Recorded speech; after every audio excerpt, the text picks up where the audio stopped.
Number 8.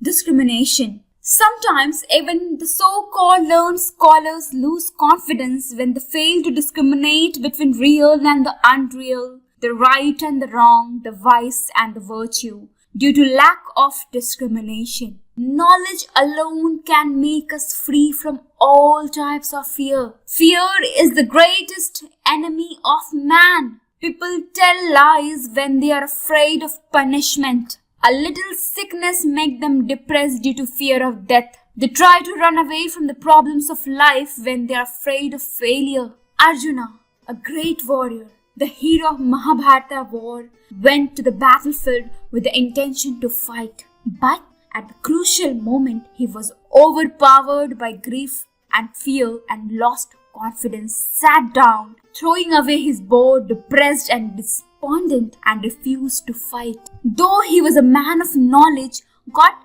totally confused.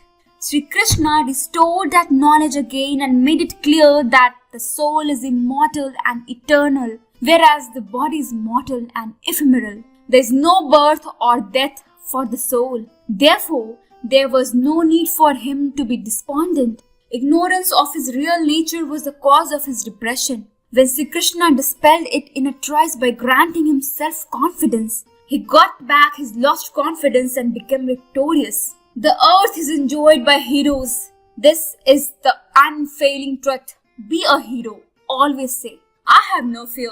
Tell this to everybody. Have no fear. Fear is death. Fear is sin. Fear is hell. Fear is unrighteousness. Fear is wrong life. All the negative thoughts and ideas that are in the world are proceeded from the evil spirit of fear. Swami Vivekananda. Number 9. Definite goal. Many youngsters are not very clear about their goal in life. You cannot begin your journey unless you are clear about your destination. You cannot proceed even a step unless you decide where you want to go. A clear-cut goal and a one-pointed concentration alone help us to manifest tremendous confidence. We want to do many things simultaneously. Without singular devotion to the ideal, no great things can be achieved. Kalpana Chawla, born in a small town in Haryana, became the first Indian woman to travel in space only because she has fixed her goal when she was a mere child. Her biographer writes, Kalpana would lie on her back and look at the glittering stars in the skies during summer nights. Presumably, this was what ignited her dream to journey into space. She set her goal and never deviated from it. Though her advisor, parents, and even the college principal tried to dissuade her from her choice of aeronautical engineering and suggested to her that she should go for more popular fields like mechanical or electrical engineering. But young Kalpana refused to be convinced and finally achieved her goal, overcoming all the obstacles in her way. Her one-pointed devotion to goal gave her the required confidence to succeed in life. Take up one idea. Make that one idea your life. Think of it. Dream of it. Live on that idea. Let the brain, muscles, nerves, every part of your body be full of that idea. And just leave every other idea alone. This is the way to success. Swami Vivekananda. Number 10. Love. Love is that magic word which works like tonic to manifest instant confidence even in a moment. Love makes impossible things possible. Abraham Lincoln, the greatest president of the United States, got that confidence and courage to fight for the abolition of slavery through love. It was his unselfish love for mankind which promoted him to act. His loving heart could not witness the suffering of human beings who were treated worse than animals. A young Irish woman, Miss Margaret Noble, inspired by the speeches of Swami Vivekananda in London, decided to come to India and help Swamiji in his mission of upliftment of Indian women. What was the force which made her renounce everything and follow Vivekananda to India? It was her love for India. Swami Vivekananda could instill that love in her heart. This love in her heart for the masses and the women of India gave her great confidence to overcome all the obstacles in her way. She served India by starting a school for girls in Kolkata and also took active part in India's freedom movement. Love opens the most impossible gates. Love is the gate, all secret of the universe. Every step that has been really gained in the world has been gained by love. Swami Vivekananda. Number 11. Concentration. God has given us a unique instrument called the mind to all the living beings, including animals. But He bestowed this special grace only on human beings in the form of freedom. Animals are controlled by nature. Human beings are capable of conquering nature. This conquest is possible only through the power of concentration. Swami Vivekananda said, "Herein is the difference between man and animals. Man has the greater power of concentration. The difference in their power of concentration also constitutes the difference between man and man. Compare the lowest with the highest man. The difference is in the degree of concentration. This is the only difference. Concentration leads to perfection. Perfection leads to confidence. Confidence leads to success. And success finally leads to happiness. The concentrated mind is like a perfect instrument for achieving success in every walks of life. Creativity, talent, originality, scientific discoveries and inventions, fine arts and even spiritual truths discovered by the sages are the product of a concentrated mind. Especially for students and youth, concentration is must. It is impossible to acquire knowledge and working skills without adequate concentration. Restless mind leads to confusion, frustration, failures and various disasters. How could Swami Vivekananda claim the pinnacle of success? Through the power of concentration. In his own words, just 2 or 3 days before the entrance exam, I found that I hardly knew anything of geometry. So I began to study the subject, keeping awake the whole night, and in 24 hours I mastered the 4 books on geometry. Because of his power of concentration, Swami Vivekananda could master many subjects, encyclopedia of knowledge. Professor Wright of Harvard University was so deeply impressed by his erudite scholarship that he insisted that Swamiji should represent Hinduism at the Parliament of Religions, Chicago. On hearing from Swami that he was denied that opportunity since he could not produce the required credentials, the professor himself introduced Vivekananda to the organizing committee in glowing words. Here is a man who is more learned than all our learned professors put together. Asking him for credentials is asking the sun to state its right to shine. Concentration gave Narendranath knowledge, knowledge gave him confidence, finally leading to success and made him the world conqueror, Swami Vivekananda. Concentration is the essence of all knowledge. Nothing can be done without it. 90% of thought force is wasted by the ordinary human being, and therefore he is constantly committing blunders. The trained mind or man never makes a mistake. Swami Vivekananda. Number 12. Strength. Life is not always smooth like a bed of roses. Happiness and misery are 2 sides of the same coin. One needs to develop mental strength to digest them. Many a time, a weak mind that is unable to withstand suffering invites only untold miseries. What happened to Dronacharya? When he heard the news of his son Aswathama's death, he lost confidence on account of grief and finally he lost his life. Anger, grief, hatred, jealousy, ego, fear, inferiority complex are the obstacles which makes a person weak and bereft of confidence. But there are people who maintain equanimity even in the midst of crisis. When Sardar Patel was arguing his case in court, he received a telegram carrying the news of his wife's death. He was not perturbed by this and continued to argue till the end of the day. He won the case in the favor of his client and then broke the news of his wife's death. This is the sign of a healthy man. Such people never lose their self-confidence even in the midst of a crisis. Nowadays, it has become a fashion to commit suicide. People think that they can solve their problems. Those who commit suicide or try to commit suicide are cowards, weak-minded. By committing suicide, they think they can solve their problems. Those who commit suicide are cowards, weak-minded. They do not have confidence to face challenges or try to escape by choosing suicide. Is anyone free from problems in the world? Without struggle, there is no meaning for life. We have come to this world only to conquer difficulties. Today, our youth are becoming so sensitive that for petty things they feel depressed and commit suicide. Success and failures are inevitable in life. Such a rare human birth is not meant for committing suicide. We have no right to destroy this body. It is a precious gift of God given to us to make the best use of it to achieve great things. Failures in examination, a little scolding from parents, a petty quarrel with friends, a temporary financial problem, failures in love affairs, inferiority complex, unemployment, dowry harassment, these are the common reasons which force people to commit suicide. It is a great sin to commit suicide. It is not less terrible than committing murder. We are not the owner of this body, we are only the keeper.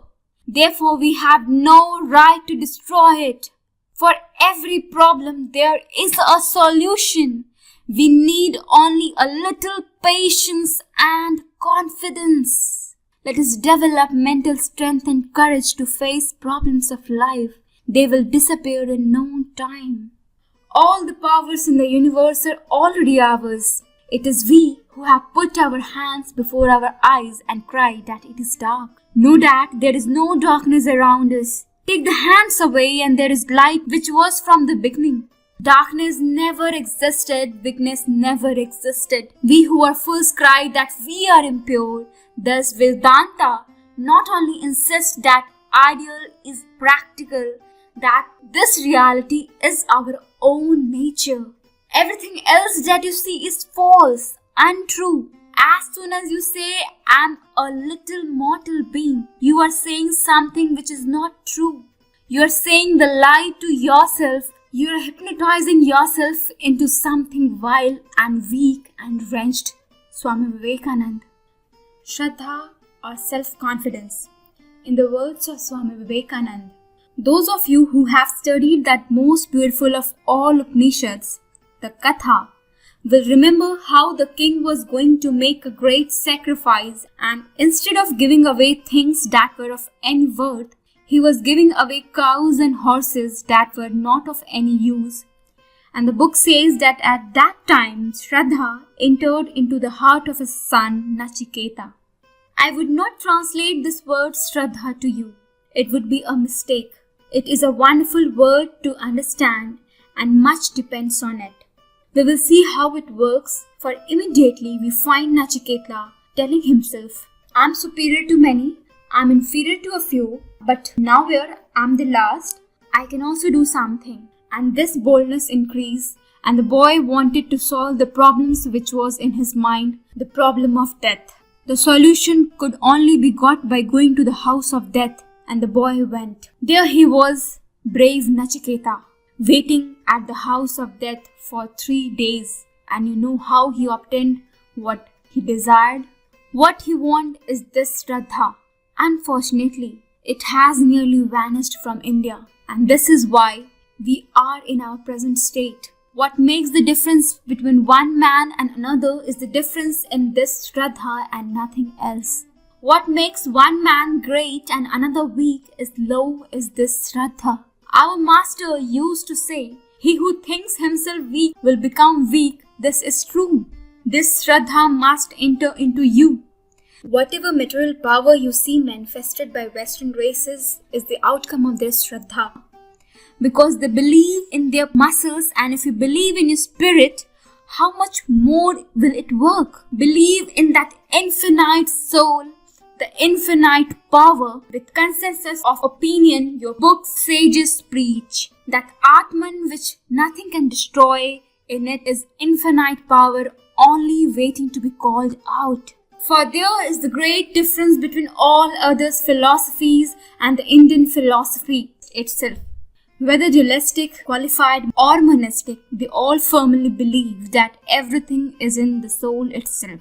It has only to come out and manifest itself. Therefore, this Shraddha is what I want, and all of us here want this faith in ourselves. Before you is the great task to get that faith. Give up the awful disease that is creeping into our national blood. Idea of ridiculing everything, that loss of seriousness. Give that up. Be bold and have this Shraddha, and everything else is bound to follow. The idea of faith in ourselves is of greatest help to us. If faith in ourselves had been more extensively taught and practiced, I'm sure a very large portions of the evil and miseries had vanished throughout the history of mankind. If any motive power has been more potent than another in the lives of all great men and women, it is that of faith in themselves. Born with the consciousness that they were to be great, they became great. Let a man go down as low as possible. There must come a time when, out of sheer desperation, he will take an upward curve and will learn to have faith in himself. But it is better for us that we should know it from the very first. Why should we have all these bitter experiences in order to gain faith in ourselves? We should see that all the difference between man and man is owing to the existence or non-existence of faith in themselves. Faith in ourselves will do everything. I have experienced in it in my own life and am still doing. So, as I grow older, that faith is becoming stronger and stronger. He is an atheist who does not believe in himself. The old religion says that he was an atheist who did not believe in God. The new religion says that he is an atheist who does not believe in himself. But it is not selfish faith, because the Vedanta again is the doctrine of oneself. It means faith in all because you are all. Love for yourself means love for all. Love for animals, love for everything, for all you are all one. It is the great faith which will make the world better. I am sure for that. He is the greatest man who can say with truth, I know all about myself. Do you know how much energy, how much powers, how much forces are still lurking behind that frame of yours? What scientist has known all that is in man? Millions of years have passed since man first came here, and yet but one infinitesimal part of his powers have been manifested. Therefore, you must not say that you are weak. How do you know what possibility lie behind that degradation on the surface? You know but little of that which is within you. For behind you is the ocean of infinite power and blessedness. Faith, faith, faith in yourself. Faith, faith, faith in God. This is the secret of greatness. If you have faith in all the 330 million of your mythological gods, and in all the gods which foreigners have now and again introduced your midst, and still no faith in yourself, this is no salvation for you. Have faith in yourself and stand up on that faith and be strong. That is what we need. Why is it that we 330 million of people have been ruled for the last 1000 years by any and every handful of foreigners who choose to walk over our prostrate bodies? Because they had faith in themselves and we had not. An English boy will tell you, I am an Englishman and I can do anything. An American boy will tell you the same thing. So will an European boy. Can our boys say the same thing here? No, nor even the boys' fathers. We have lost faith in ourselves. Therefore, to preach the Advaita aspects of Vedanta is necessary to arouse up the heart of men, to show them the glory of their souls. Have faith in man, whether he appears to you to be a very learned one or the most ignorant one. Have faith in man, whether he appears to be an angel or the very devil himself. Have faith in man first, and then having faith in man, Believe that if there are defects in him, if he makes mistakes, if he embraces the crudest and the wildest doctrines, believe that it is not from his real nature that they come, but from the want of higher ideals. You give him the truth and there your work is done. Let him compare in his own mind with what he has already in him. And mark my word, if you have really given him the truth, the false must vanish. Light must dispel darkness and truth will bring good out. Put the good before him, see how eagerly they take it. See how the divine that never dies, that is always living in the human, comes up awakened, stretches out in hands for all that is good, all that is glorious.